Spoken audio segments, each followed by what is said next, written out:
Understanding the concept of thought police in English.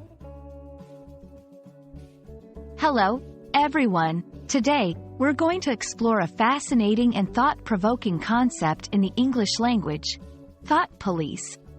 This term is not just a pair of words, but it carries deep meaning and significant implications, especially in literature and society. Let's dive into what it means and why it's important to understand. The term, thought police, was popularized by George Orwell in his dystopian novel, 1984. In the book, the thought police are a secret organization that seeks out and punishes unapproved thoughts against the government. This term has since become synonymous with the suppression of dissenting or unpopular opinions, especially in a totalitarian regime.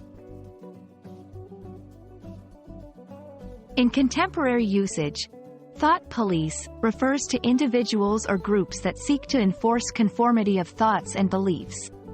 This can be seen in political, social, and cultural contexts, where certain ideas or expressions might be discouraged or even censored.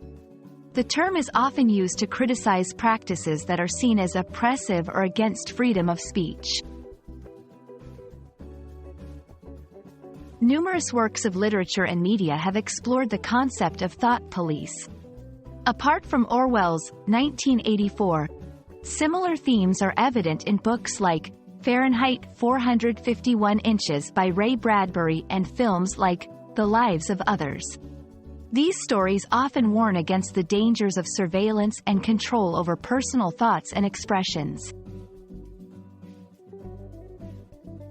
Understanding the term thought police is crucial in discussions about freedom of speech and expression. It highlights the importance of a society where diverse opinions can be expressed without fear of repression. In educational settings, it serves as a warning against indoctrination and encourages critical thinking and open discussion. I hope this video has shed light on the intriguing concept of thought police and its relevance in our world today. Remember, language is powerful, and understanding such terms helps us navigate complex social and political landscapes. Stay curious and keep exploring the depths of the English language.